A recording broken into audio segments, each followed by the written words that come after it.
ये कुछ लिखा हुआ है यहाँ पे, इस पे बाद में आते हैं, इस पे बाद में आते हैं, ठीक है। क्या हो रहा है देखो, बात को समझो। मैंने आपको एक क्या करता हूं ना, मैं यहां ना लिख के इसके पहले वाली स्लाइड पे लिखता हूं ताकि आपके लिए भी नोट्स मेकिंग में सहूलियत हो। आप ध्यान से समझिए बात को। वर्क डन मैंने आपको बता दिया इज फोर्स डॉट डिस्प्लेसमेंट। ये बात हमने बताई भी थी और आपने बहुत बार करा भी इसको, ठीक है। लेकिन अब एक प्रॉब्लम है, प्रॉब्लम क्या है वो मैं समझाने जा रहा हूं, समझना बात को। ये वाली चीज this is valid only for constant force. ये सिर्फ तब वैलिड है जब फोर्स क्या हो, कांस्टेंट हो। अब लेकिन अगर फोर्स वेरिएबल हो जाए, मतलब फोर्स कैसा हो जाए, फोर्स वेक्टर अगर वेरिएबल हो जाए, वेरिएबल यानी कि इसका मैग्नीट्यूड बदल रहा है, डायरेक्शन बदल रहा है, ये फोर्स मस्ती कर रहा है, चुलबुला फोर्स है, कुछ भी कर रहा है, भटक रहा है इधर उधर, ठीक है। अगर ये फोर्स वेरिएबल हो जाए, ये नटखट हो जाए तो दिक्कत हो जाएगी, तो ऐसे वर्क डन नहीं निकलेगा।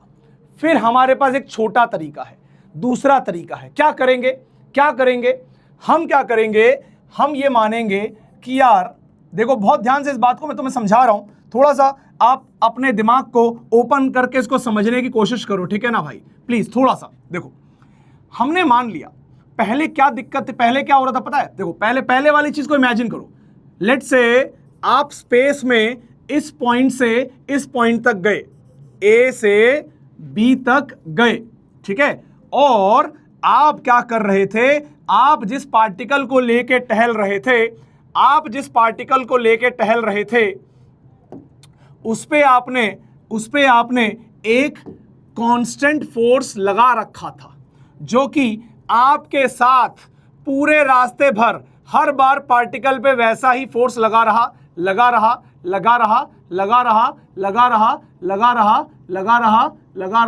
और ऐसे करते करते वो पार्टिकल को बी पे ले गया। क्या बात समझ में आ रही? वापस आ भाई, क्या बात समझ में आ गई? आपने पूरे जर्नी के दौरान फोर्स कैसा लगा रखा था? कांस्टेंट।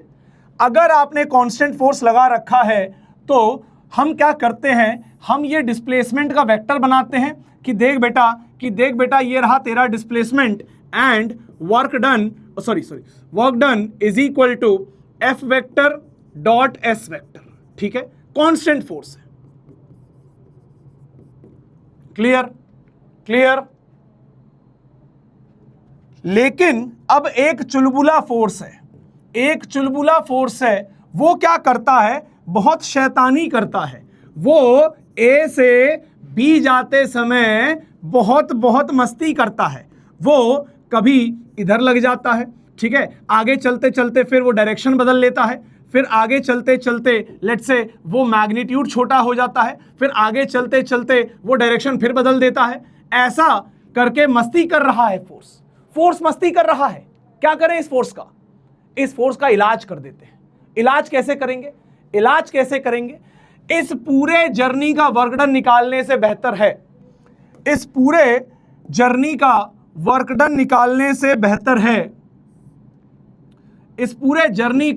वर्क डन निकालने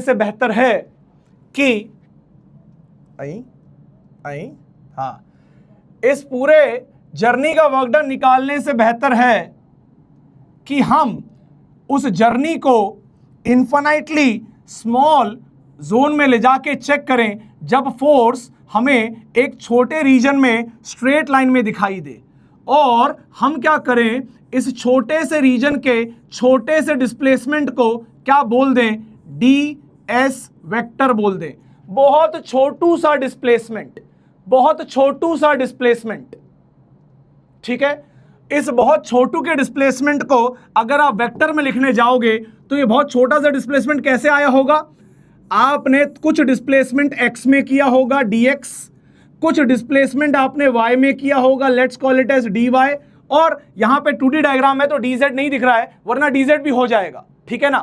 तो हम इस पूरे डायग्राम को अब वापस सिकोड़ के लेके आते हैं और अब आप देखो, फील लो इस बात की, अब इस बात की फील लो कि मैं पूरी जर्नी का वर्क डन ना निकाल के मैं एक बहुत छोटे से हिस्से का वर्क डन निकालने जा रहा हूं, बहुत छोटे से हिस्से का। तो वो जो बहुत छोटा सा वर्क डन होगा ना, वो क्या होगा पता है, वो वेरिएबल फोर्स डॉट बहुत छोटू डिस्प्लेसमेंट के बराबर होगा। इससे मुझे बहुत छोटा dw वर्क डन मिलेगा, ठीक है। चलिए, तो मेरे पास जब वेरिएबल फोर्स आएंगे तो मैं बहुत छोटा डिस्प्लेसमेंट मल्टीप्लाई करके बहुत छोटा वर्क डन निकाल लूंगा, बहुत छोटा वर्क डन निकाल लूंगा। उसके बाद मैं क्या करूंगा, मैं इंटीग्रेट कर दूंगा। मैं बहुत छोटा वर्क डन निकालने के बाद इंटीग्रेट कर दूंगा, ठीक है। एक्चुअली इससे मुझे पूरा वर्क डन मिल जाएगा। और अगर आप थोड़ा सा स्मार्ट प्ले करोगे तो आपको समझ में आएगा, एक्चुअली वर्क डन का फॉर्मूला ही ये होना चाहिए। ये वाला फॉर्मूला सर्वत्र वैलिड है, सर्वत्र वैलिड है, हर जगह वैलिड है, इवन कांस्टेंट फोर्स में भी वैलिड है। सर कैसे, कांस्टेंट फोर्स में कैसे वैलिड है? देख मेरी जान, अगर तेरा फोर्स कांस्टेंट हो गया तो वो इंटीग्रेशन से क्या हो जाएगा, बाहर आ जाएगा। तो तू वर्क डन को क्या लिख सकता है, integration F vector dot ds vector को लिख सकता है एफ वेक्टर, क्योंकि कांस्टेंट है फोर्स, बाहर आ गया, इंटीग्रेशन ds वेक्टर। जब ds को इंटीग्रेट करेगा तो क्या मिलेगा, वहां तुझे मिलेगा s वेक्टर। तो ये फॉर्मूला तेरा अमर अजर जो भी कहना चाहे वो सब है। तो आज के बाद हम फॉर्मूला याद रखेंगे वर्क डन का, integration F dot ds, integration F dot ds। क्या याद रखेंगे, एफ डॉट ds। तो गुरुजी आप प्लीज हमें इस ds के बारे में थोड़ा और बताइए, ये ds कैसे लिखेंगे? बेटा ds देखता जा कैसे लिखेंगे। ds मतलब होता है यहां से लेकर यहां एक बहुत छोटा सा डिस्प्लेसमेंट, बहुत छोटा चुन्नू सा डिस्प्लेसमेंट, उसका वेक्टर। वो चुन्नू सा डिस्प्लेसमेंट लिखने के लिए थोड़ा सा चुन्नू x में चलेंगे, थोड़ा सा चुन्नू y में चलेंगे, थोड़ा सा चुन्नू z में चलेंगे, यानी कि ds वेक्टर याद कर ले, ds vector is dx i cap dy j cap plus dz k cap. क्या यहां तक चमका?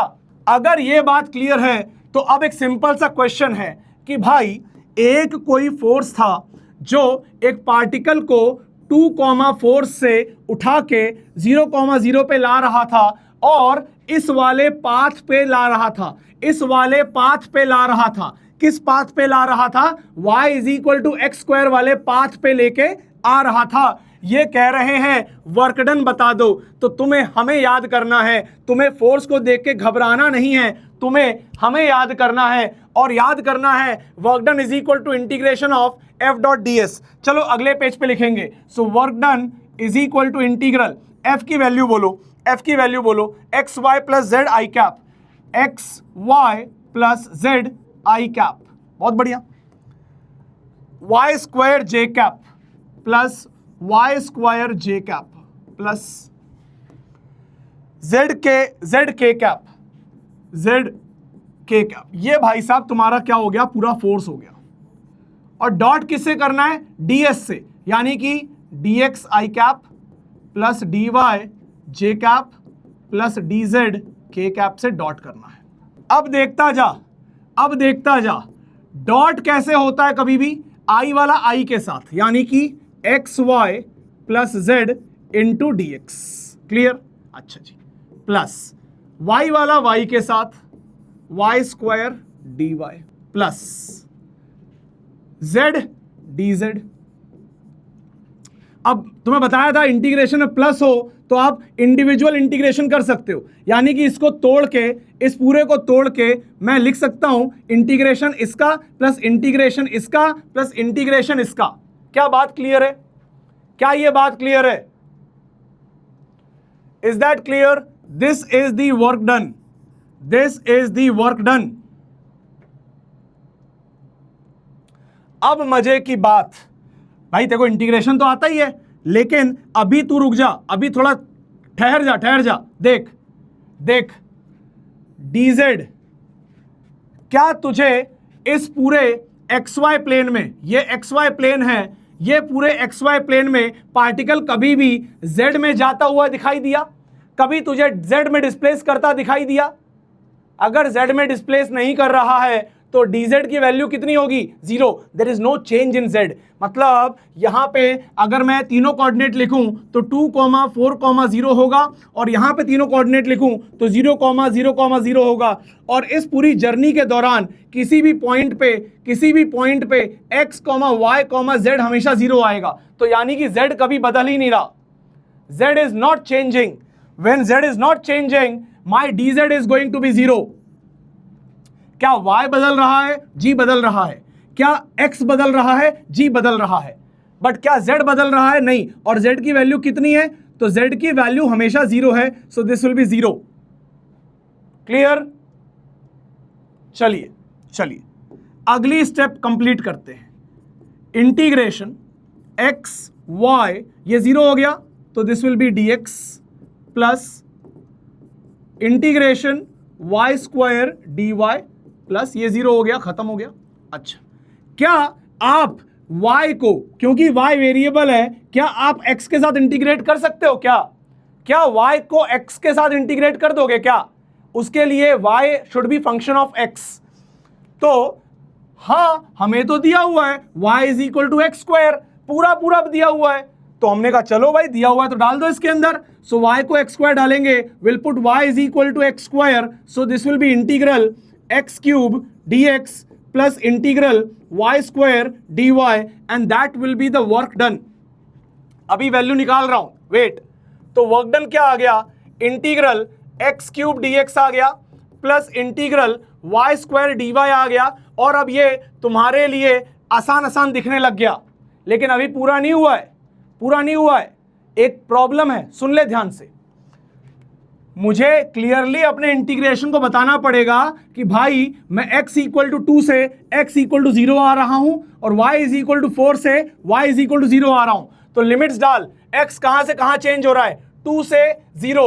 y कहां से कहां चेंज हो रहा है? 4 से 0। अब इंटीग्रेट कर, आ जाएगा x की power 4/4, limits will be 2 to 0 plus y cube divide by 3 integration 4 से 0। आंसर आएगा, पहले 0 डालेंगे, 0 आएगा, फिर 2 डालेंगे तो माइनस 2 की पावर 4/4, और इधर प्लस पहले 0 डालेंगे, फिर माइनस 4 डालेंगे, 4 क्यूब बाय 3। आंसर आएगा -4 माइनस 64/3, और आंसर आएगा 12 और 64 कितना हो जाएगा? 76। तो -76/3 is the answer of work done. इतने जूल्स का वर्क डन होगा। अगर सब ऐसा यूनिट में है, यानी कि अगर ये जो फोर्स है वो न्यूटन में दिया जाएगा और ये जो डायमेंशंस हैं ये अगर मीटर में दिए जाएंगे तो आंसर जूल्स में निकलेगा। बहुत सिंपल है। अच्छा खासा तगड़ा फोर्स दिया था तेरे को मैंने, अच्छा खासा तगड़ा, difficult force, not a simple लुलू पुचू problem, difficult force, variable force, difficult force, variable force. और आज तू वर्क डन निकाल रहा है जो बाकी के बच्चे 4 चैप्टर बाद निकालेंगे। Difficult force, variable force. और बस देखो ये चमका दिया मैंने कि तुझे एक डीएस से डॉट प्रोडक्ट करना है, तो तूने बड़े डिफिकल्ट फोर्स को एक डीएस से डॉट प्रोडक्ट कर दिया, एक डीएस से डॉट प्रोडक्ट कर दिया, बढ़िया सुंदर इंटीग्रेशन बना दिया, चेक कर लिया क्या z बदल रहा है? नहीं बदल रहा, dz 0। अगर y नहीं बदल रहा होता तो dy 0, अगर x नहीं बदल रहा होता dx 0।